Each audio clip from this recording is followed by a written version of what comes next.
Boa noite, Borges. Boa noite, Job. Boa noite. Vamos começar por olhar o informe do Presidente. Vou começar pelo Borges hoje. Borges, a comunicação que o Presidente fez sobre o Cabo Delgado, tanta expectativa gerou e que, aliás, que era pedida há muito tempo que portanto, esta comunicação que o Presidente a fizesse nos moldes em que vem fazendo da Covid. Finalmente o Presidente acedeu a fazer esta comunicação. Na sua opinião, o Presidente colocou as questões centrais que geravam dúvidas, controvérsia à volta do conflito em Cabo Delgado ou não? Boa noite, Jeremias, Job, boa noite aos telespectadores. Sim, a resposta simples e clara é sim. A comunicação do Presidente era muito esperada e efetivamente notou-se por tudo aquilo que o Presidente falou. Pelo valor que a fala que o Presidente tem, até para quem faz pesquisa sobre esta área, o Presidente falou muito bem e falou de quase todos os pontos. Agora, antes de aprofundar isso, eu sou uma das pessoas, aliás, nós todos aqui reclamávamos o silêncio do Presidente, talvez só o Job que não achava isso necessário. E, dito isto, é notável que o Presidente não fala no Parlamento. O Presidente não fala no Parlamento, o Presidente não fala no Conselho Nacional de Defesa e Segurança, o Presidente não fala no Conselho de Estado. Isso é preocupante, porque o Presidente, quando faz aquele tipo de comunicação para nós recebemos, é uma comunicação direcionada para o público e ponto final. Mas se o Presidente falar nesses órgãos, ele pode ter que responder algumas questões. E o Presidente não pode continuar a se furtar a responder às questões. Se não quer falar ao Parlamento, então que mande os seus ministros para responder questões dos deputados, que são muitas. Digo isso porque no bloco anterior, Jeremias estava a colocar um debate que aconteceu no Parlamento angolano. Esse debate acontece no Parlamento angolano para mandar 20 homens para Moçambique. Em Moçambique não acontece esse debate para receber milhares de homens de outros países. Aqui não é uma questão de constituição, não é uma questão de legalismo, é uma questão de governação. Você não pode governar um país sozinho, não pode tomar decisões sozinho. Tem que partilhar os pontos fundamentais da governação com os outros. Então, o Presidente, tendo falado para os moçambicanos, tendo falado muito bem, agora tem que falar para os órgãos onde ele pode ser questionado e responder questões. Conselho de Estado, Conselho Nacional de Defesa e Segurança, Parlamento e todos esses órgãos estão representadas diferentes sensibilidades dentro do partido, dentro do governo, mas também da oposição. Então, é importante que o Presidente fale. E, a terminar, o Presidente da África do Sul mandou uma carta que agora já está disponível para o público, no dia 23 de julho, a informar a Presidente do Parlamento que vai para mandar para Cabo Delgado cerca de 1.495 homens das Forças de Defesa da África do Sul. É uma missão de 90 dias, de 15 de julho a 15 de outubro. Vai custar 984 milhões de randes, quase 1 bilhão de randes. Do nosso lado, então, não nos dizem nada. Logo, para dizer que a fala do Presidente é importante, nós agradecemos como cidadãos, mas o Presidente deve falar num órgão onde pode responder a questões a bem da nação. Então, acha que é necessária a valorização das instituições do país que fazem um check and balance? Definitivamente. E eu tenho estado a debater isso com muitas pessoas, dizer que não, o artigo da Política Nacional de Defesa não diz isso, não, a Constituição não obriga. Aqui é uma questão supra. É uma questão de Constituição material. Você tem que dizer aos governados o que está a fazer com o país deles, porque nós, cidadãos moçambicanos, demos mandato ao Presidente para, durante 5 anos, dirigir os nossos destinos. Vai tomar decisões tão importantes quanto essa, de trazer 1.500 soldados sul-africanos, 1.000 ruandeses, não sei quantos outros, para o nosso país. Você tem que nos dizer com detalhes, tem que dizer nas instituições, onde você vai ser questionado e vai ficar registrado o que você disse. A comunicação é importante, agradecemos por ela, mas é importante que o Presidente fale nas instituições onde pode ser questionado, onde pode ser corrigido, onde pode ser aconselhado, onde pode ser sugerido. Porque quando falou da televisão para nós consumimos e acabou. Job, queria ouvir a sua perspectiva. O Presidente deve ou não envolver o Parlamento? Porque esta tem sido uma das questões. Para além das questões jurídico-constitucionais, há uma questão política. O Parlamento é um órgão político. Boa noite, Jeremias. Boa noite, Boris. Só uma retificação. Eu também queria que o presidente me informasse o que está a acontecer em Cabo Delgado. Eu entendi que era mesmo uma provocação de debate. Mas um elemento importante aqui é que o presidente, nesta comunicação à nação, que era de todo relevante, porque nós, enquanto que moçambicanos, depositamos voto na urna, elegendo o cidadão Filipe Jacinto Nunes para, em nosso nome, dirigir o Estado. Naturalmente que, nesta comunicação que o presidente fez, que era já expectável, como disseste,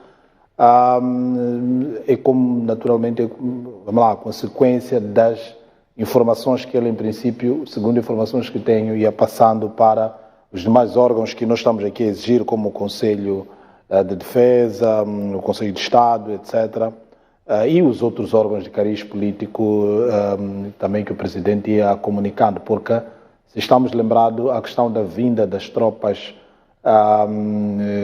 tanto ruandesas como da SADC não é uma matéria que começou a ser discutida em menos de 30 dias. Naturalmente que, tratando-se de questões de cariz militar que envolvem, de alguma forma, alguma estratégia de combate contra os terroristas, naturalmente que a informação do nosso lado tem estado a ser classificada e não a ser disponibilizada como nós gostaríamos que fosse. Mas no caso do Parlamento, acha que terá a ver com questões estratégicas, é isso?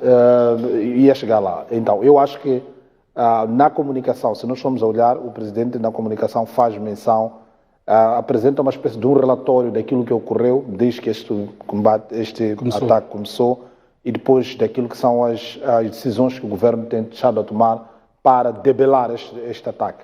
E nesta comunicação, ele esclarece, primeiro, a questão das tropas ruandesas, que é em nome dos acordos bilaterais, que Moçambique é signatário, e também a chegada das tropas ao nível da SADC. Agora, em relação à comunicação ao Parlamento, por exemplo, eu estou a crer que esta ação poderá ocorrer de forma formal ou de forma pública, porque aqui é a questão que o debate levanta-se, estou a crer que é mais no sentido de haver uma sessão do plenário onde é discutido o documento, onde é discutido uma informação, por exemplo, apresentada pelo Parlamento. Mas é importante nós também termos atenção que a nossa legislação não chega tanto... A questão de perguntas e resposta ao governo normalmente é feita pelo primeiro-ministro que representa. Ou seja, nós nunca tivemos uma situação em que o Presidente da República chega em sede do Parlamento e nem tem amparo, do ponto de vista constitucional, esta nossa intenção. Agora, podemos dizer que seria de bom tom que o Presidente se dirigisse à nação também no Parlamento, porque ele já se dirigiu à nação. Nós, antes de dirigir aos nossos representantes, dirigiu-se a todos os moçambicanos de forma direta. Não estamos não estou com isso a dizer que não há necessidade de haver uma informação formal. Essa questão é oficial de uma democracia representativa como a nossa. Exato. Em que o poder do povo portanto, foi endossado aos deputados que fazem a vez do povo. Faz sentido que o Parlamento seja colocado de lado? Eu acho que o Parlamento não foi colocado de lado, o que é por isso que eu estou a explicar. É importante nós percebermos, quando dissemos que o Presidente tem que falar no Parlamento, é preciso esclarecer dois assuntos. Primeiro, ainda que o Presidente da República amanhã dirija uma carta, ou já tenha dirigido uma carta ao Presidente da Assembleia da República, ele não pode determinar datas, dias para que este Parlamento reúna-se, por conta do princípio de separação de poderes. O Parlamento tem instrumentos à sua disposição para garantir, para assegurar a sua, convocar a sessão, etc., ainda que seja urgente, mas também estamos diante de... Tivemos várias situações. Pegamos na declaração do estado de emergência. Assim que o Presidente mandou a nota de que ia fazer a declaração do estado de emergência, de acordo com o que está na Constituição, a Assembleia imediatamente desencadeou ações para se reunir em sessão extraordinária para validar, portanto, para legitimar... É como está a dizer o Jeremias, de forma como está na Constituição. Exato. No caso, nós não temos nenhum artigo em concreto de todos os debates que estão a ocorrer agora, mesmo com juristas, advogados, juízes, ainda ninguém trouxe uma linha, um artigo que tem esta obrigatoriedade. Ou seja, o que a nossa Constituição diz... Do ponto de vista formal, do ponto de vista material já é diferente. Não, ainda que do ponto de vista material, o que nós estamos a dizer aqui é que o Presidente, ao se dirigir ao Parlamento, quer dizer, não estaria o fazer é resultado de uma obrigação constitucional. Teria que estar numa situação de, nas relações que existem de interdependência entre as instituições e haver necessidade de maior comunicação, etc., sobre os aspectos ligados à vida que interessa ao povo moçambicano. Isso é importante e fique claro, mas também eu chamo a atenção para o segundo elemento, para que não nos frustremos na eventualidade do Presidente, na próxima semana, por exemplo, ir ao Parlamento. Nós não temos um sistema ao nível da República de Moçambique e na nossa Constituição da República, pelo menos daquilo que eu pude ler, em que há uma situação de confrontação, como nós assistimos em outras latitudes, como a África do Sul, por exemplo. O Presidente fala, exatamente. Nós não temos este regime, temos um regime diferente. Então, é preciso que, porque o que vai acontecer é que o Presidente vai chegar lá, ao Parlamento, em sessão plenária, etc., etc., vai ter que se fazer um arranjo, porque, do ponto de vista constitucional, não encontramos um amparo. Teria que se fazer um arranjo... Mas o amparo está lá. O Governo presta contas ao Parlamento. O Parlamento é o órgão de fiscalização, portanto, presta contas de todas as ações que desencadeia. Penso que isto... Mas tem calendário, é o que eu estou a explicar. É que a Assembleia da República, ainda que receba amanhã um documento da Presidência da República, a Presidente da Assembleia da República tem que, ao convocar os deputados para a sessão, tem que justificar ao abrigo de que artigo ela faz isso. Ou seja, encontrar disposição junto do próprio regimento para que convoque essa sessão. Chegada a sessão, é importante perceber que a modalidade ou a metodologia usada na sessão será o Presidente, a nossa Constituição diz que o Presidente presta informe à nação por via da Assembleia da República. Ele vai chegar lá a prestar um informe. Não há de haver aquilo que o Borges está a dizer, perguntas e respostas por parte do Presidente da República. Agora, existe sim uma disposição que estabelece que as perguntas e respostas ao Governo são dirigidas pelo Primeiro-Ministro. Então, temos que remodelar o nosso discurso. O que nós queremos é que o Governo de Moçambique, porque o Presidente já falou para o povo, o Governo de Moçambique preste informação ao Parlamento. Mas isso é a título de esclarecimento, porque senão, eu gostava de explicar, senão amanhã há de haver essa informação nessa modalidade e depois vamos dizer, não, mas o Presidente podia responder à pergunta, por exemplo, do deputado Antônio Muxanga, podia responder à pergunta do deputado A, B e C. Eles não terão oportunidade, ou seja, existe essa limitação legal que não permite haver uma situação de debate em relação ao informe do chefe de Estado em sede do Parlamento. Mas atenção, a batalha não está perdida, porque ainda nos próximos meses o Presidente da República, por força do comando constitucional e regimental da Assembleia da República, irá prestar informe à nação, onde ele poderá prestar todas as informações julgadas relevantes.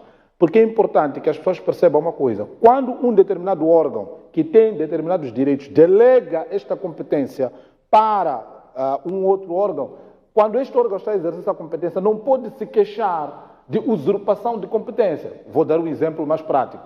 Se eu sou, no caso concreto, imaginemos uma instituição, quem nomeia é o PCA, mas o PCA delegou a tarefa ao diretor de recursos humanos. Quando este está a nomear, ele não vai aparecer numa reunião, mas não conheço esse cidadão, não fui eu que nomeei. Porque existe uma delegação de competência. Foi o que aconteceu na lei da política de defesa e segurança. O Parlamento delegou a competência de gestão de matérias de defesa e segurança ao Presidente, ao Governo. Então, em relação a esta obrigatoriedade, nós, enquanto moçambicanos, concordamos e gostaríamos todos que o nosso Presidente fosse ao Parlamento, houvesse essa sessão. Mas não podemos cair no erro de fazer uma comparação com o que está acontecendo na África do Sul com o que está acontecendo em Angola. Até porque, para o caso concreto destes cidadãos, olhando aquilo que é a sua própria legislação, estes militares não poderão se deslocar sem autorização do Parlamento. Não é o caso de Moçambique, mas insisto neste aspecto. Não estamos a dizer que o Presidente não deve comunicar ao Parlamento. Não estamos a dizer e a concordar que o Presidente não explique-se ao Parlamento. Já está claro, Sr. Raciocínio. Deixe-me só envolver aqui os outros nossos convidados, o Dr. Samuel Simango, que está aqui mais perto da realidade. Dr. Samuel Simango, queria rapidamente ouvir a sua leitura sobre a apresentação, a comunicação do Presidente do último domingo e sobre este aspecto em particular, o papel do Parlamento e nesta relação entre os dois órgãos de soberania, portanto, o chefe de Estado enquanto órgão e o Parlamento. Boa noite, Jeremias Langa. Boa noite, caros colegas e aos telespectadores da STV. De facto, nós ouvimos com muito interesse a comunicação do Presidente da República ao país e era aquilo que nós, há vários meses, clamávamos como povo, de ouvirmos o chefe do Estado a dizer algo importante em relação ao conflito em Cabo Delgado. Em relação ao ponto que me coloca, eu sempre disse aqui e em outros fóruns que seria de bom tom que o Presidente da República ou que o governo de Moçambique não alheasse o Parlamento nesta situação de Cabo Delgado. Me parece aqui importante agora que o nosso Parlamento, que o nosso Estado reveja a relação que existe entre o governo e o Parlamento. Nós sabemos que o Presidente da República, ele não só é chefe do Estado, assim como é chefe do governo.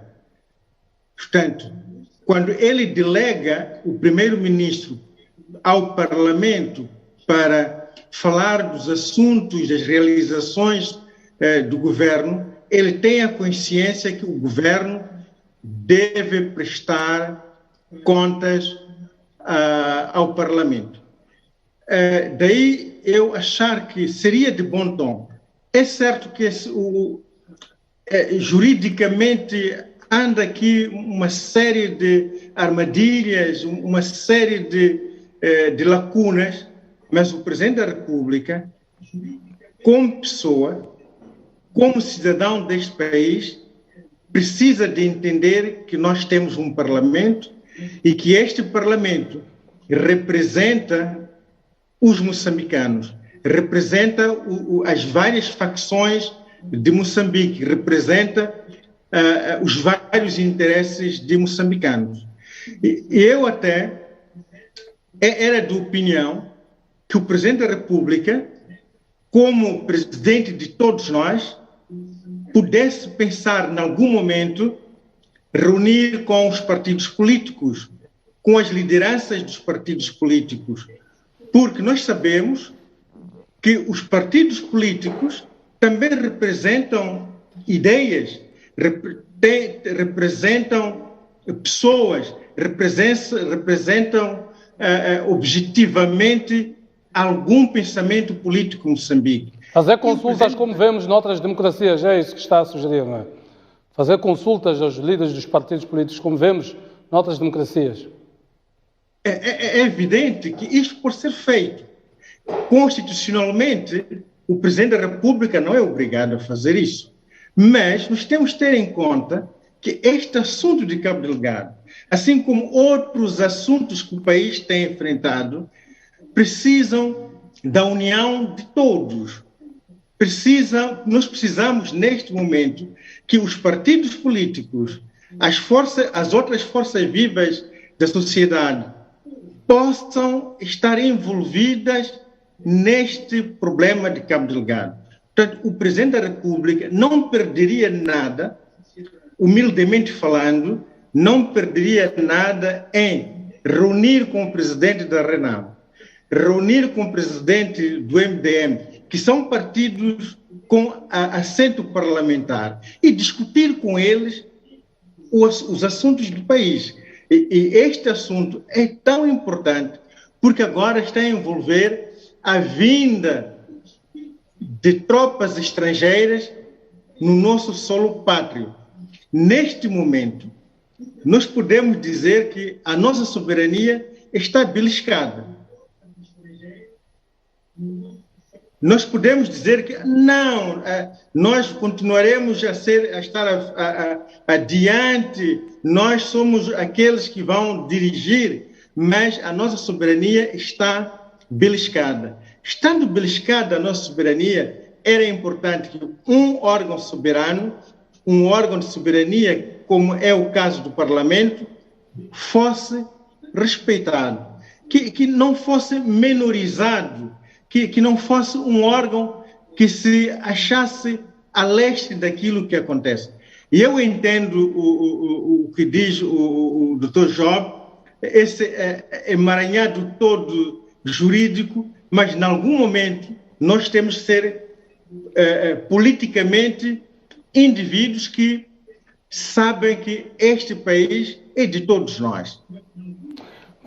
Portanto, é mais ou menos isso que eu gostaria de adiantar nesta minha primeira intervenção. Muito bem, já voltarei para si. Vou aqui introduzir a conversa com o professor Fernando Jorge Cardoso. Boa noite, professor. Você também está a acompanhar estes debates jurídico, político, constitucionais que acontecem aqui. Mas antes de eu meter nesse debate, queria a sua leitura a esta opção de Moçambique, que Moçambique fez de escolher a plataforma principal como a SADC como plataforma principal, mas materialmente, em termos de terreno, colocar lá o Ruanda. Boa noite a todos. Eu penso, se me permite, eu vou exprimir muito claramente a forma como analiso esta situação e sem papas na língua. Eu julgo que o presidente de Moçambique, o governo de Moçambique, e vou mais longe, as principais forças vivas e intelectuais de Moçambique, etc., percebem o seguinte: as forças do Ruanda são aquelas que vão efetivamente ser mais operacionais no terreno e são aquelas que, na verdade, o governo de Moçambique mais necessita. O facto de o presidente moçambicano indicar que a força principal no terreno é a força da SADC é uma questão diplomática. É porque são os vizinhos que temos, é a África do Sul como vizinho que temos, mas, na verdade, são as tropas ruandesas que estão neste momento já em áreas operacionais de combate, são altamente disciplinadas, treinadas, são o terceiro contingente militar do mundo em operações de paz em diversos sítios do mundo. Não nos esqueçamos que a Frelimo não só treinou Paul Kagame como outros colegas dele e enviou destacamentos militares, embora não tenha dito no Parlamento o presidente moçambicano na altura, Samora Machel, enviou destacamentos militares para ajudar os ugandeses a retirarem do poder Idi Amin Dada. E nessa altura foram também forças ruandesas a apoiar nesse caminho, forças essas, parte delas treinadas em Moçambique na altura. Não nos esqueçamos que os ruandeses falam Swahili. Não nos esqueçamos que alguns dos chefes militares ruandeses falam português. Portanto, nós temos uma força altamente treinada, com boas relações com Moçambique, com um quadro que permite este tipo de colaboração. As forças da SADC são uma determinação regional que Moçambique engoliu com algum custo. Esta é a minha leitura. Embora eu considere que poderão ser úteis no terreno, embora tenha as minhas dúvidas sobre a sua operacionalidade. Vamos esperar para ver. Creio que é extremamente importante esta decisão do presidente moçambicano em conseguir trazer o Ruanda. E vou acrescentar mais e termino dizendo o seguinte: não nos esqueçamos que em todo o discurso do presidente ele não refere, como dizemos, o gato no meio da sala, que é a Tanzânia. E não nos esqueçamos que sem que exista um bom relacionamento de cooperação operacional entre Moçambique e a Tanzânia, será muito difícil não só terminar de uma vez por todas, digamos, a guerra de guerrilha ou a guerra terrorista, conforme queiramos dizer, a insurgência que existe no Nordeste de Cabo Delgado, como também vai ser difícil à própria Tanzânia neutralizar os grupos que neste momento estão adormecidos, mas que existem no seu território, que já realizaram ataques anteriormente a cidades importantes e, ultimamente, a Moçambique também.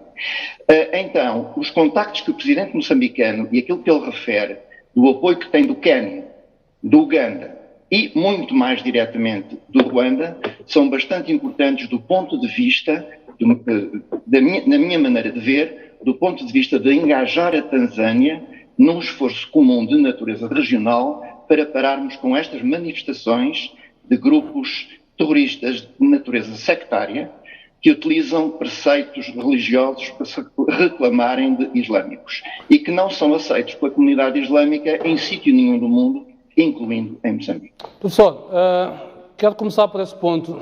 Quando eu lhe fiz a pergunta, fiz mesmo a propósito. Quando eu disse, o presidente, do ponto de vista estratégico, diz que a plataforma é SADC, mas do ponto de vista material, percebe-se que não é SADC. Durante as várias cimeiras que se realizaram aqui em Moçambique, há uma mensagem comum que é preciso estancar esta ameaça antes que ela atinja os países todos da SADC. Mas materialmente, a ação dos países da SADC, Angola envia 20 homens, que não vão sequer combater, Bolsonaro envia 250, a África do Sul fala de 1.450, que é um pouco mais. A Tanzânia, nem sim, nem não, é um NIM. Aliás, houve um não, claro, relativamente à Tanzânia. E significa que o engajamento da SADC, portanto, o discurso da SADC de ameaça que paira sobre os países da SADC versus o seu discurso, versus as suas ações práticas, não condiz. E é preciso ir buscar um país lá do outro lado para vir para cá com a conta e risco próprio, com maior flexibilidade. Qual é a mensagem principal que se passa disto? Eu acho que são três mensagens principais. A primeira mensagem principal é a seguinte: nós estamos na mesma região. A nossa região não é a SADC, é mais lato do que a SADC. E como Cabo Delgado faz parte do nosso território, e a maior parte da população de Cabo Delgado, cerca de 60% a 70% da população de Cabo Delgado é islâmica, e uma parte importante também da população fronteiriça tem relações com a Tanzânia a norte e com Malawi através do Niassa a oeste, Malawi e Tanzânia são para nós mais importantes naquela parte do país onde se desenrolam operações militares do que a África do Sul no sul.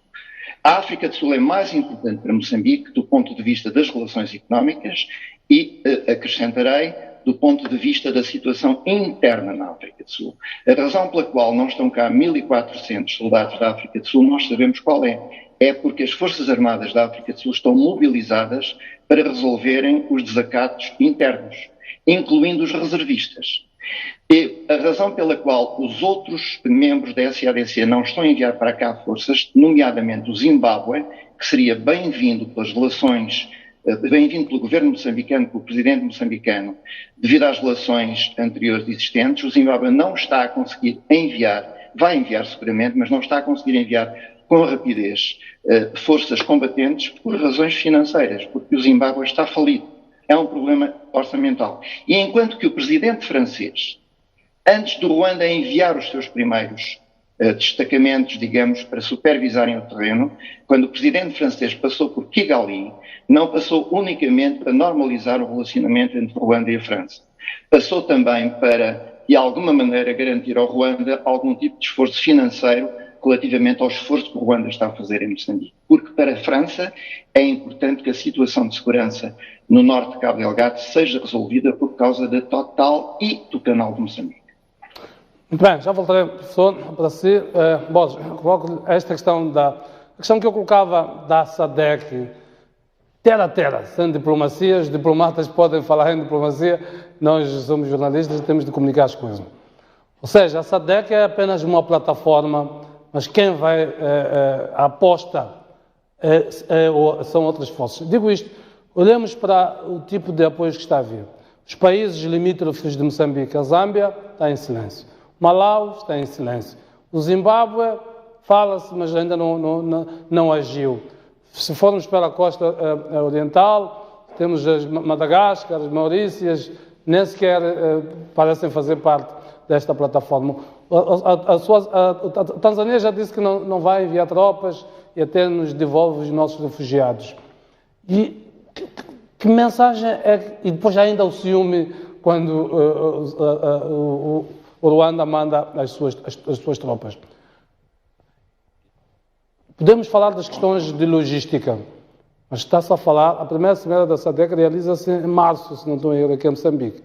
Março, abril, maio, junho, julho, estamos há 4 meses e quando chega o momento de realização logística, há dificuldades, portanto, em mais de 4 meses já há dificuldades de mobilização de forças para a região, dia 15, que foi deadline, nem sequer foi cumprido. Que mensagem é que acha que está a ser passada? Uma questão complexa, Jeremias, que nós só podemos debater, tentar buscar possíveis explicações, mas não há respostas concretas. Eu queria primeiro olhar isso do ponto de vista dos interesses. A questão de defesa e segurança numa cooperação regional está reservada ao tratamento individual de cada Estado. Ou seja, a região pode concordar, mas tratando-se de matéria de defesa e segurança, há sempre, do ponto de vista teórico, que também é acomodada nas legislações de cada país, reserva-se a decisão nacional. Ou seja, vamos ver, a SADC decidiu esse mês que vai mandar forças para Moçambique. Angola estava hoje a debater um envio. Imagine que Angola não tivesse aprovado. Significa que os angolanos não vinham. Então, essa matéria normalmente é tratada a nível de cada Estado pela sua natureza sensível. Tão simples quanto isso, porque trata-se de vida das pessoas. Você está a mandar pessoas para matar e para morrer. Não podemos esquecer isso. Guerra é exatamente isso. Vai matar ou para morrer. Então, dito isto, como é que nós podemos compreender isto? De uma forma muito simples, compreendemos a função dos interesses. Na SADC, quem estava mesmo a fazer esse barulho para enviar as forças? É a África do Sul. É a África do Sul. Só que fazendo em nome de uma plataforma regional. Mas quem estava nos jornais todos os dias eram ministros sul-africanos. Já levantava isso no âmbito dos instrumentos regionais. Temos o Pacto de Defesa Mútua. Quem ataca um, ataca todos. E a partir da altura que é acionado este instrumento, portanto, o ataque é para todos. E depois havia o argumento de ameaça à região, que, portanto, o terrorismo podia expandir-se à região. E isso estava à espera que despertasse o interesse, porque Moçambique, no caso de Malau, por exemplo, Malau, atravessar a ameaça, estão no Malau, os insurgentes. Portanto, nós não sentimos isto. Esta questão. Mas é precisamente isso, Jeremias. São interesses. Quando nós falamos de interesses são de várias ordens. Os mais importantes são interesses de ordem econômica, interesses de ordem política, interesses de ordem de segurança. O país que se sente mais ameaçado neste momento, com os ataques de Cabo Delgado, é a África do Sul. A África do Sul é tão simples porque o corredor que os insurgentes usam coincide com o corredor de droga. E a droga acaba onde? Na África do Sul. Coincide com o corredor de tráfico ilegal, quer dizer, tráfico de imigrantes. Onde é que acabam? Acabam na África do Sul. Mas já há ameaças registradas, concretas, até publicadas, de Estado Islâmico ameaçar a África do Sul. Por isso que se compreende a pressa da África do Sul em enviar as suas tropas, por isso que se compreende o interesse da África do Sul até em mandar espiões, entre aspas, né, que são seus homens de inteligência, para Cabo Delgado, mesmo sem autorização de Moçambique. Então, isso pode explicar tudo. Malawi. Convenhamos, Malawi, com toda a experiência que tem, Malawi tem grande experiência de intervenção em missões de manutenção de paz, que são diferentes de missões de conquista de paz, ok? A expressão mais simples, vem em inglês, é peace enforcement, mas é um país pequeno, com a instabilidade de transição política que tem. Talvez não seja prioridade. É interessante, mas não é prioridade. Então, o país que está interessado aqui na região é a África do Sul. Chegados aqui, nós vamos ver que a África do Sul está a mandar quantos homens? Está a mandar mais do que aquilo que os ruandeses disseram que estão a mandar. O que é que isso significa? Exatamente, isto é uma questão de posicionamento. Exatamente. Moçambique até pode estar a ser contornado, porque o envio das forças da SADC é um parto à cesariana. mas daquelas muito complicadas. Aquelas cimeiras todas, tal, Moçambique não estava confortável com forças da SADC. Não podemos nos enganar hoje que estava. Não estava. Isso foi demonstrado em várias etapas que nós fomos debatendo dia a dia. Finalmente as forças da SADC estão a vir, só que agora parece que Moçambique já não está a conseguir muito controlar a situação. A África do Sul vai mandar muito mais homens do que Ruanda, pelo menos o que está nos documentos.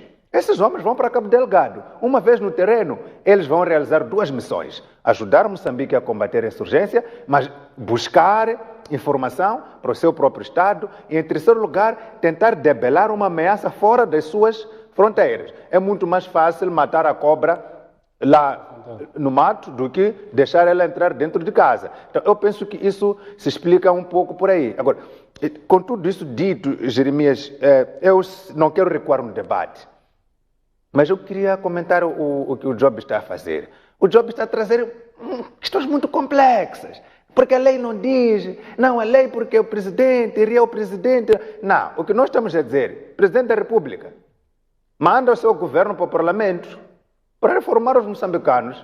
O que é que está a acontecer no país? Não pode-se usar a lei para dificultar a governação. A lei tem que ser um instrumento de facilitação da governação, da interação institucional. Nós não podemos nos esconder atrás da lei. Ah, não, a lei não diz, a lei não diz. Não, não, não. Não é isso. Não podemos ser assim legalistas para inibir que as instituições interajam. Presidente, manda o ministro da... O presidente pode convocar, nos termos do regimento da Assembleia da República, tem poder de requerer a realização de uma sessão extraordinária. Mas também pode ser pelo Parlamento, através da Comissão Permanente, também pode ser 1/3 dos deputados. O que nós estamos a pedir, Frelimo tem a maioria no Parlamento, o presidente tem um poder eleito com mais de 70% dos votos, tem todo o poder. Vai ao Parlamento, manda os ministros da Defesa, do Interior, manda o primeiro-ministro, vão dizer lá no Parlamento, senhores, no vosso país nós estamos a receber contingentes Y de homens que vêm ficar aqui. Vai ficar quanto tempo? Qual é a sua missão? Diga aos moçambicanos. Então, a lei não pode ser usada para manipular a governação. Tem que ser usada para facilitar a governação. Muito bem. Job, não vamos recuar, não é? Queria ouvir sobre a SADC. Olha, um dado importante no meio deste debate, é importante que nós, enquanto moçambicanos, fixemos para mim um aspecto. Quem está a sofrer agressão é Moçambique. Cabe a Moçambique encontrar mecanismos para resolver este problema. Naturalmente que dentro dessas soluções vai ter que encontrar amigos, parceiros, está dentro de uma região, etc. Esses países, pese embora este instrumento que fizeste menção, o Presidente fez menção também na sua comunicação, foi aprovado, sim, aprovaram, esse Cimeiro, o chefe de Estado, mas a materialização disso depois estava sempre condicionado à questão financeira. Se olharmos para aquilo que seria mesmo a comunicação em relação a Angola, li em algum lugar que os 20 oficiais e o equipamento que eles vão enviar está mais ou menos avaliado em cerca de... $1.174.000. Exatamente. Então, enquadra-se um pouco mais naquilo que seriam as contribuições que cada um dos países, em princípio, poderia fazer para este projeto ou este reforço que Moçambique precisa. Mas também nós, em sede deste painel, sempre fizemos menção que há uma maior tendência em se optar pelos acordos bilaterais. Os acordos bilaterais têm a vantagem de evitar todos esses emaranhados, todos esses... Terá sido essa a estratégia, na verdade, do governo? Exato. Na prática, o governo está aqui a jogar com duas alternativas, porque se o governo estivesse hoje a esperar que as tropas da SADC chegassem, o documento inicial... O presidente já tinha estado no Ruanda no ano passado. Exato. Voltou este ano. Diria assim que o backup, o presidente trabalhou primeiro no backup antes de abordar formalmente a SADC.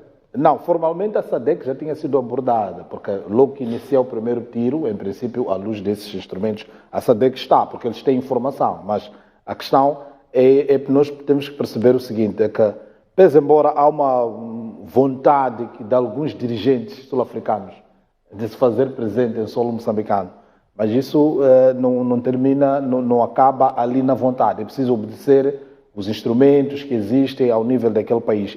E a África do Sul não pode se fazer de vítima nesta altura, porque até, mesmo tendo sido aberta a porta, agora estamos a ver essas voltas todas. Mas cabe ao Presidente da República, enquanto comandante-chefe ou chefe do Estado, assegurar que sejam adotadas melhores estratégias para que o nosso país esteja em segurança.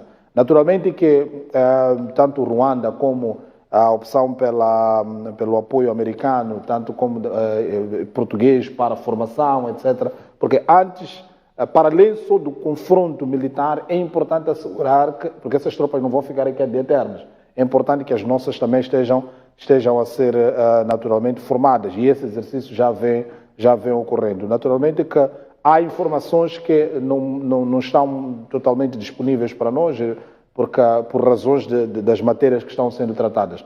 Mas a SADC, no final do dia, há uma outra variável que nós temos que introduzir, que é a Covid, a falta de dinheiro que os países da SADC tinham. Malawi agora está-se a debater, nem para eles sobreviverem tem. Não estou a ver a tirar $1 milhão para entregarem um país. Zimbábue está com a situação em que está, provavelmente nós teríamos que ajudar a eles a dizer que não paguem fatura de energia da hora basta deste mês para ver se conseguem vir. Ou seja, na prática há limitações financeiras de todo o tamanho para os países dessa década. O único país que neste momento encontra-se um pouco mais confortável é a África do Sul, mas também a África do Sul nos últimos dias, eu acho que se não houvesse aquele confronto, a prisão do Jacob Zuma, etc., porque aquilo causou também um alvoroço do ponto de vista de política. Vocês mobilizaram 25 mil soldados nas ruas, né? Não só a parte militar, mas também a gestão política do próprio país.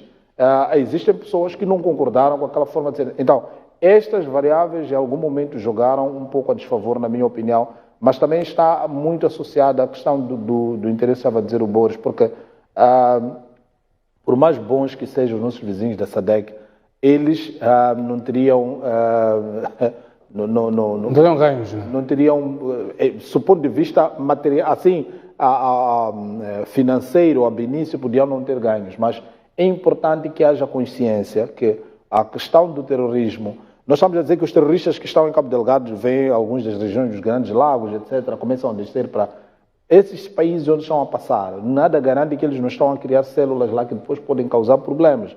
Então, se a SADC, enquanto organização, em vez de se preocupar em combater em conjunto, enquanto o problema está localizado ainda em Cabo Delgado, ignora isso e repara como se estivesse a fazer favor a Moçambique, amanhã poderemos ter situações piores em outros países que depois vai ficar muito feio, porque temos uma experiência não boa numa situação mais reduzida. Bem, deixe-me voltar aqui ao Dr. Simango. Dr. Simango, queria ouvir a sua leitura sobre esta coisa do Ruanda versus a SADC. E foi evidente o ciúme da SADC face ao Ruanda. Ainda hoje, na intervenção que faz no Parlamento, o deputado Lukamba Gato levanta esta questão, o que significa que isto tem eco a nível internacional. Eu entrevistei ainda, no início deste programa, um deputado da UNITA, ele também referia-se a isso. Queria ouvir a sua leitura sobre isso e daquilo que o Presidente disse, que ninguém pediu recompensa a Moçambique para estar em Cabo Delgado. Eu gostaria de começar pela última questão. Quando o Presidente diz que ninguém pediu nenhuma recompensa para estar em Cabo Delgado, acho que ele fala de uma forma politicamente correta.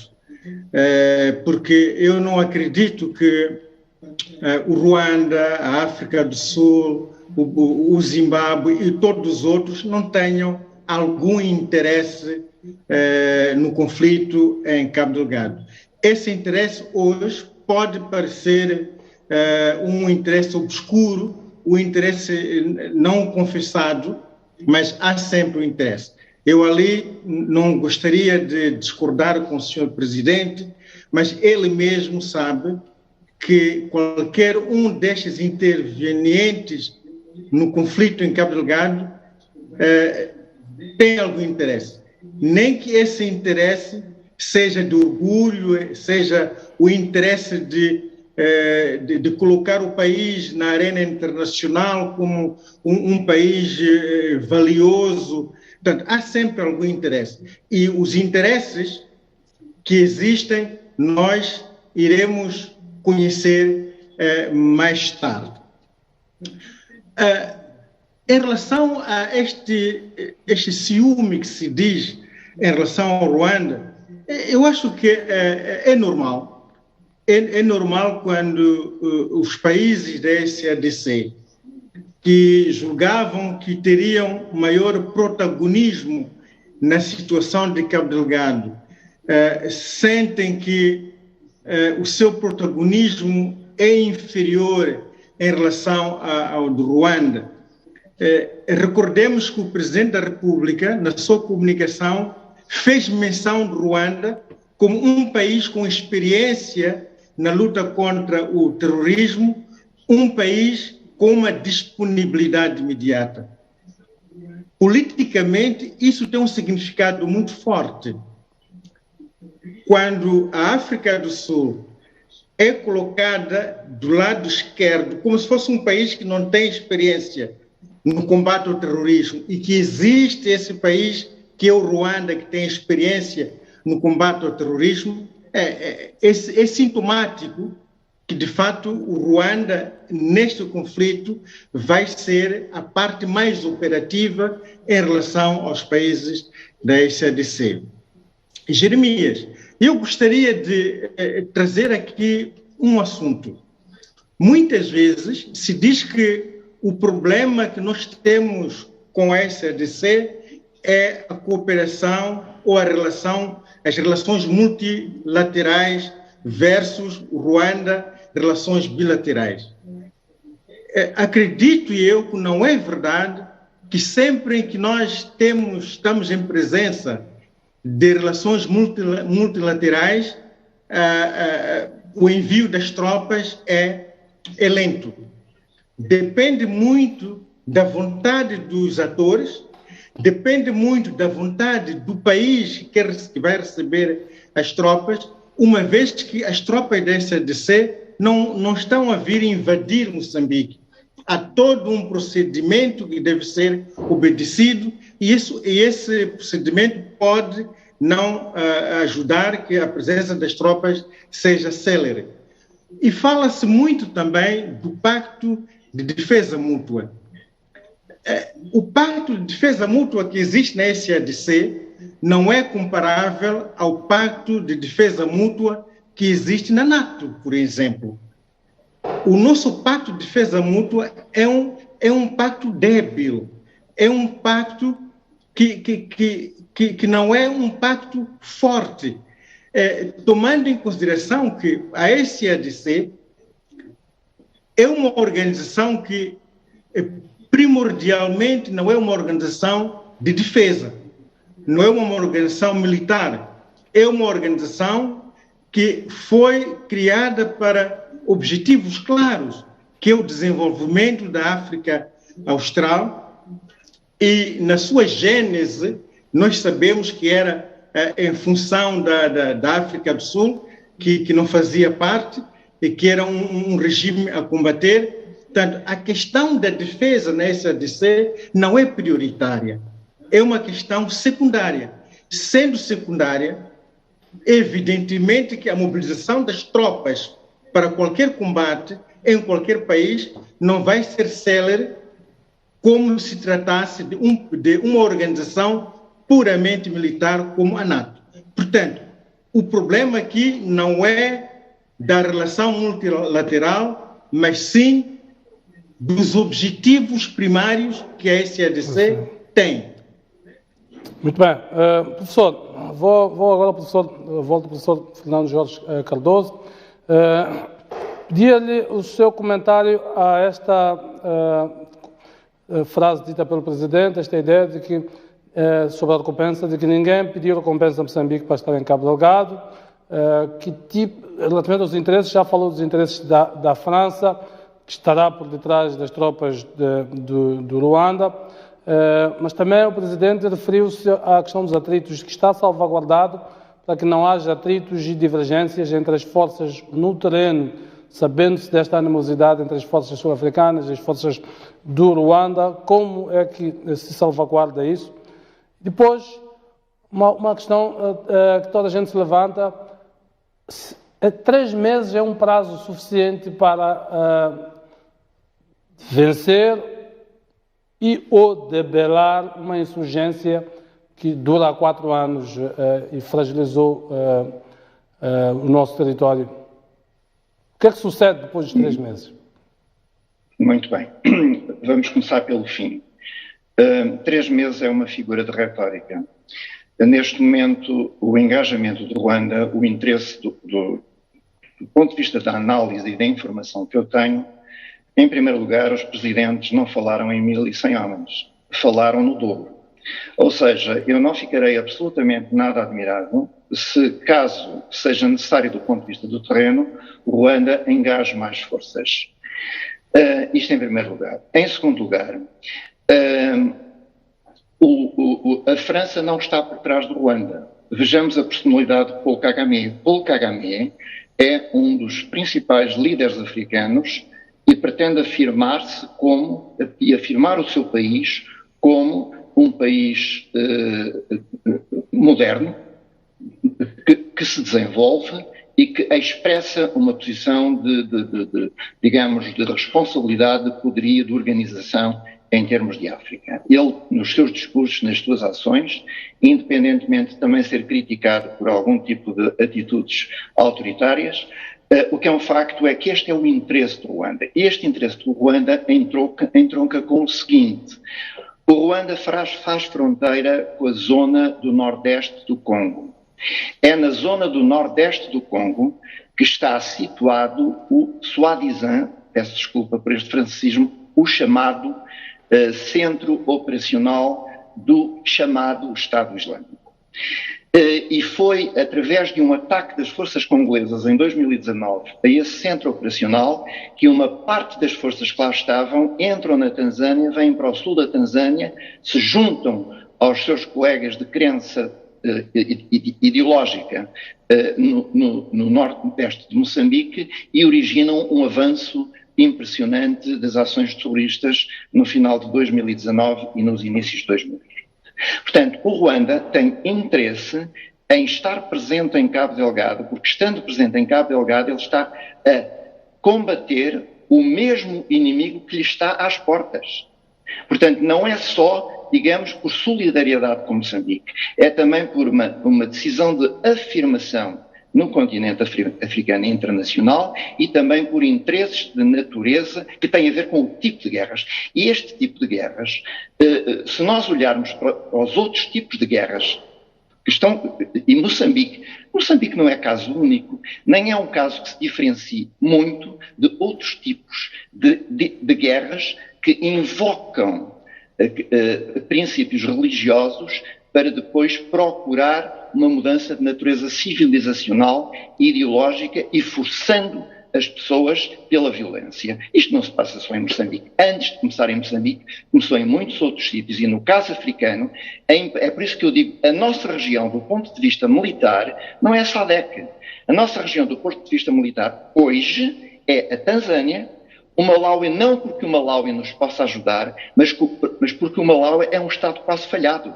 Neste momento, o Malawi é o principal, é por onde passa o essencial das drogas, que fugiram das rotas de Pemba, foram para as rotas de Nacala, Nampula e avançaram pelo Malawi dentro. E depois ligam com Dar es Salaam e com Zanzibar. Não com os governos, atenção, estou a falar de máfias. Estou a falar de crime organizado.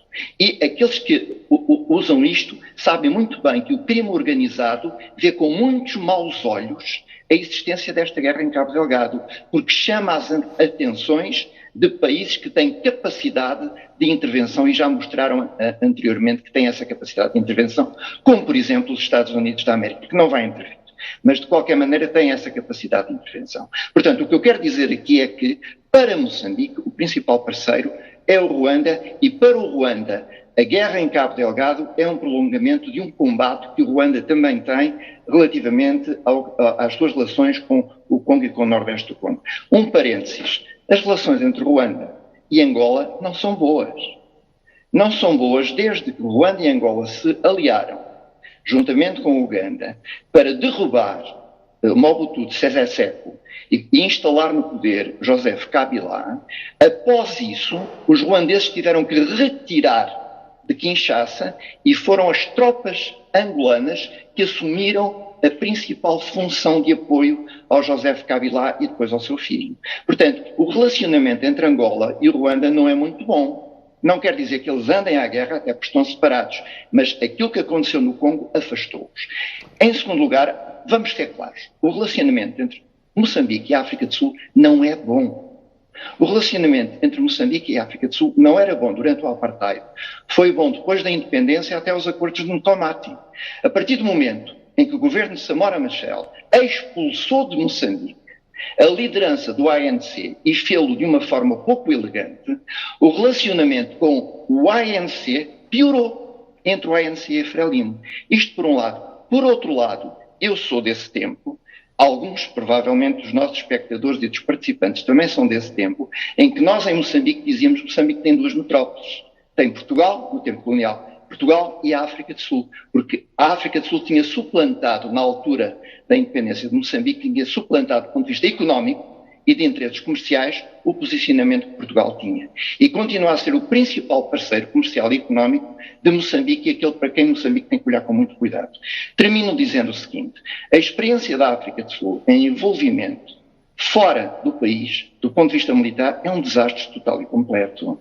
Quer no Lesoto, quer na República Centro-Africana. Eu não tenho nenhuma esperança, nem tenho, sinceramente, veria com muitos bons olhos que os 1.500 homens que estão a ser prometidos pela África do Sul se reduzissem a 15. E a África do Sul, de facto, não entrasse em Moçambique, onde, do meu ponto de vista, não tem nada a fazer. Não fala Swahili, não falam português, não conhecem a região, vão para lá fazer o quê?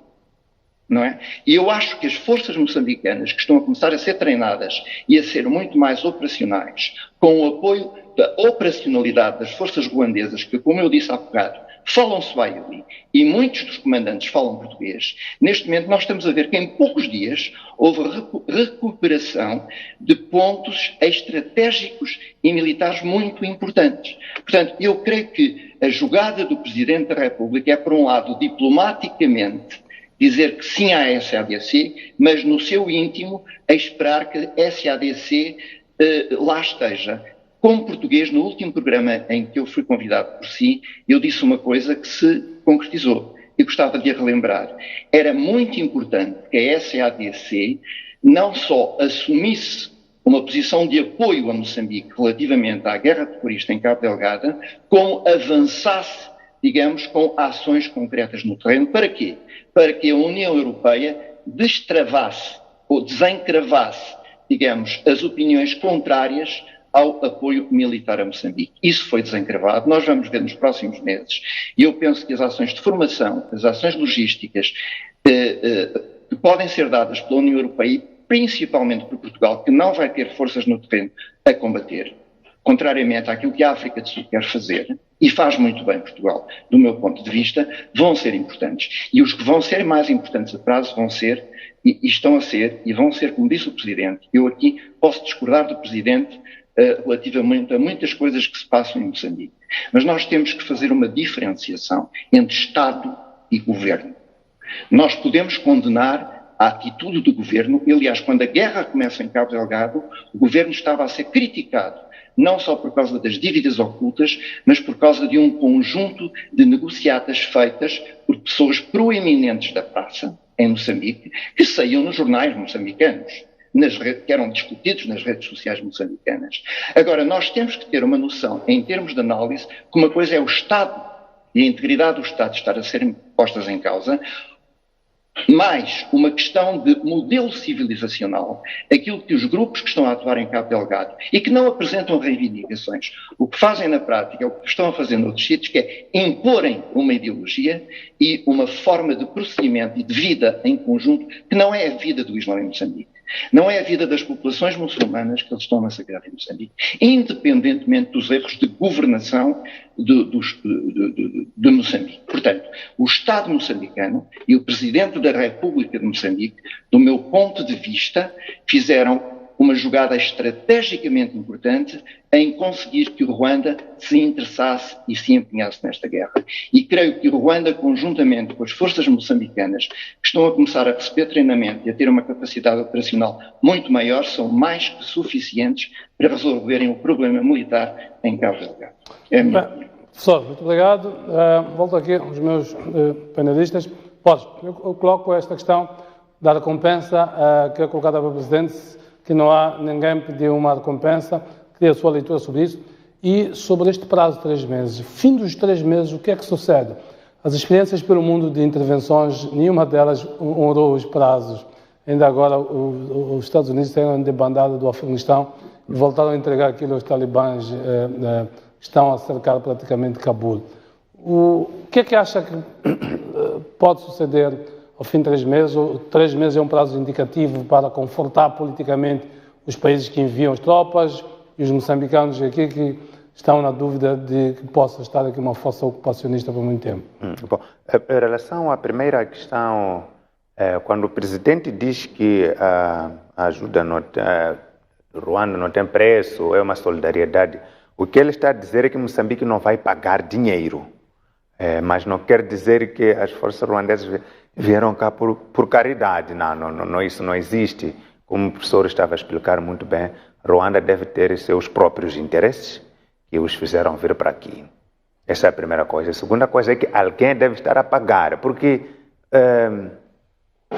Ruanda não tem dinheiro suficiente para mandar 1.000 homens com meios para Moçambique, para combater. É um processo muito oneroso a logística desse trabalho. Aliás, basta compararmos com esta missão de Angola. 20 homens estão, de acordo com as contas feitas por Angola, custam $1.174.000. Pois. Por causa do equipamento militar. Pois, sim. Mas Ruanda também traz equipamento. Não só dizer, não é por causa do número de pessoas, tem equipamento militar, os aviões que não são necessariamente idênticos àqueles que Ruanda trouxe.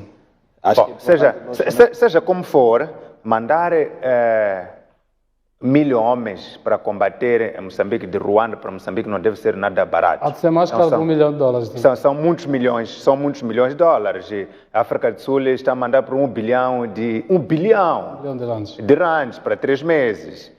1.500 homens. Então, isso não podemos nos enganar dizer que é pouco dinheiro. É muito dinheiro. Eu tive acesso a dias de informação sobre da DAG, que estiveram a combater em Cabo Delgado. Durante um ano, Moçambique teria pago cerca de 30 milhões de dólares para um contingente que não era mais de 20 homens.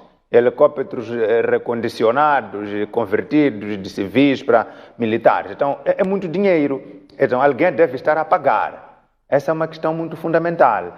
Esse que está a pagar, que certamente não é Ruanda, porque Ruanda não tem dinheiro para pagar, é um país africano pobre, quando todo. Pode ser um dos melhores, dos mais bem geridos da África, mas não é um país rico. Então, esse que está a pagar, qual é o interesse que tem? Esse é um grande TPC para o Estado moçambicano, principalmente para os serviços de informação e segurança do Estado, que saíram chamuscados nessa coisa toda de insurgência. Porque o presidente, quando diz que nós temos o grupo a se preparar em Cabo Delgado desde 2011, desde 2012, antes dos ataques, significa que eles tiveram pelo menos 5, 6 anos a se organizar para começar a fazer os ataques. A questão que vem logo a seguir é onde é que estava o Serviço de Informação e Segurança do Estado. Nesse momento, é verdade que não tem poderes absolutos. Deve coletar informação, entregar quem toma a decisão para decidir. Mas tem que entregar informação cristalina, de modo que não reste nenhuma dúvida para se tomar a decisão. Então, eu penso que agora esse é um grande TPC para os do CISI, para estudar quais são os interesses do Ruanda, estudar quais são os interesses desse que está a pagar a vinda de Ruanda para aqui. Nós podemos debater, mas tem pessoas lá pagos e treinados para fazer esse trabalho. O TPC fica para eles. Gratuito é que não é. Nós não podemos não saber agora quanto é que custa, mas gratuito quanto é que não é. Sobre o tempo da missão. O tempo da missão. O tempo da missão a missão tem praticamente duas fases importantes. Lembram-se daquele relatório que vazou? Dava indicativo de como é que as missões funcionam. Tem uma missão de inteligência. Eram por aí 4 fases. Isso, missão de inteligência para estudo, missão de peace enforcement para combater e estabelecer a paz, missão de manutenção de paz e missão e depois a retirada. Então, eu penso Missão humanitária pelo meio. Isso, missão humanitária que deve ser paralela, na verdade. E neste momento fala-se muito pouco da missão humanitária, mas deve ser paralela porque onde se combate, há civis que fogem, esses civis precisam de assistência e para onde se deslocam também precisam de assistência, para não ser muito vulneráveis. Então, acredito que os 3 meses de que se fala agora é o tempo previsto para o combate, para a missão de conquista de paz, de combate no terreno, como está a acontecer agora. Depois já de vir um período de manutenção de paz, que naturalmente já não há de ser os mesmos meios, nem os mesmos números. Então, só aí se pode explicar claramente que isso é previsão que todos nós fazemos. Nós prevemos que quando começamos uma empreitada vai durar um determinado período e vamos conseguir. 3 meses é suficiente? Eu penso que sim, tendo em conta a quantidade de homens e os meios que estão a trazer, que são os mais importantes, na verdade. Os meios são muito importantes, que Moçambique não os tem. É possível que em 3 meses, todos esses milhares de homens, pelo menos agora já estão confirmados cerca de 2.500. Aliás, os 3.000 já estão lá, juntando os Tswana, sul-africanos, ruandeses, angolanos, que dizem que não vão combater, mas também vão combater, na verdade, vão participar de alguma forma. Já temos 3.000. 3.000 homens. 3 meses. Mais as forças nacionais. Mais as forças nacionais. Em 7 distritos de Cabo Delgado deve ser tempo suficiente para debelar o inimigo e depois negociar. Porque nós não podemos esquecer dessa fase de negociação. As guerras sempre terminam com a negociação. Não é ideal negociar agora, porque o inimigo está forte, está a ocupar território. Mas depois de reduzi-lo, o seu poder, é preciso negociar. Então eu penso que 3 meses é razoável. Bom, Job, também te coloco a mesma questão. Tempo, a questão dos interesses. Exato. Há uma outra equação, nessa equação há as multinacionais ou a Total que está a operar, que estava a operar em Cabo Delgado, agora com a atividade suspensa. Que, como se sabe, uma das garantias de que precisam para voltar é a questão da segurança. E eles prometeram que, pelo menos na reunião que se tornou pública, que estavam dispostos já a apoiar Moçambique para, em qualquer situação que fosse relativamente a essa questão da segurança. Então, provavelmente, nestas equações de custos, a Total poderá estar a fazer a sua comparticipação, são meras hipóteses que estamos a levantar. Em relação ao período para saber de onde é que sai este valor, esse dinheiro que se paga, etc., e depois também os interesses, naturalmente, é que a situação do Cabo Delgado, a região do Cabo Delgado estabilizada, aqueles que têm interesses econômicos, para além do país, naturalmente, as multinacionais também poderão tirar as suas vantagens desta tranquilidade. Pese embora a questão também da vantagem que o Ruanda e os outros países da região vão tirar se esse fenômeno, pelo menos, conseguir ser controlado em Cabo Delgado, como se espera. Agora, em relação ao período de tempo, eu estou a crer também que tem que ver muito com os meios que está-se a supor que estejam no terreno. Mas também temos que ter em conta que há prazos que não estão a ser respeitados, pelo menos ao nível da SADC. Exato. Mesmo as tropas sul-africanas, eu não sei, pelo menos daquilo que o representante do Ministério da Defesa veio dizer, que ainda não estão em território moçambicano. Então, significa que vamos começar a contar a chegada da força da SADC quando eles já estiverem em solo moçambicano, etc., começar a desdobrar-se no terreno. Naturalmente que este prazo não é diferente daquilo que está indicado para as forças, naturalmente, do Ruanda. Eu estou a crer que também que este prazo, quando se lança, tem-se em conta este aspecto ligado vamos lá, a remoção ou a escorraçar os terroristas nas regiões, pelo menos onde eles ocuparam, e reduzi-los ao seu reduto. Muito bem, muito rapidamente, volto aqui ao professor Sibango, tem mais um minuto para cada um de vós. Queria, sobre a questão do tempo, a sua expectativa e o que é que espera que, vamos lá, estabelecida a paz, que ambiente é que acha que espera que haja naquela região? Peço, por favor, um minuto. Em relação ao tempo, está claro que o principal objetivo da vinda desta avalanche de tropas é, em primeiro lugar, recuperar Mocímboa da Praia e depois tomar a cintura da Funge longe dos terroristas. Portanto, isso em 3 meses pode ser feito. Agora, depois é preciso garantir a pacificação da região. Permitir que, depois dos terroristas serem derrotados, pelo menos no sentido de ocupação de território, ocupação de distritos, as nossas tropas consigam manter os espaços invioláveis. E por que não pensarmos já em como conseguirmos repovoar as zonas a serem reconquistadas pelas tropas de Ruanda, pelas tropas moçambicanas, assim como pelas tropas da SADC. Uma vez que tem que ficar claro que nós não devemos desertificar populacionalmente aquelas zonas. As pessoas devem voltar a ter a sua vida como a tinham antes. Muito bem. Professor Cardoso, também, linhas gerais, e no pós 3 meses, digamos assim, que tipo de ambiente temos naquela zona e como é que se garante a tal pacificação que falava aqui o professor Simango? O período no final da guerra é o período de maior desafio. Muito bem. Hoje tivemos um programa muito interessante porque, de uma forma geral, acabamos por concordar quase todos uns com os outros.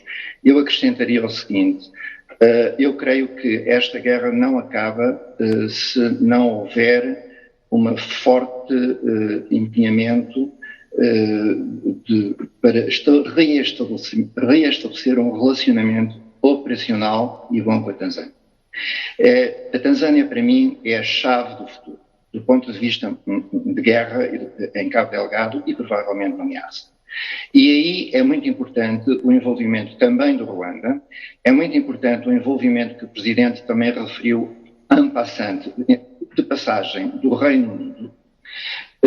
E esse é o esforço, do meu ponto de vista, esse esforço diplomático é o esforço principal, porque do ponto de vista operacional, as forças de segurança, as forças armadas moçambicanas e tanzanianas têm que cooperar muito estreitamente para que não ressurjam novamente surtos de conflitos violentos num território vastíssimo, como é o território que faz fronteira entre a Tanzânia e Moçambique. Muito bem, muito obrigado, professor Cardoso, professor Simão, também aqui o Borges e o Job, que são os nossos comentadores habituais aqui às terças-feiras.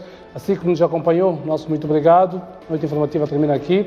Amanhã, meu colega Boaventura Princípio estará aqui na noite informativa. Eu regresso na quinta-feira deste espaço. Boa noite e até.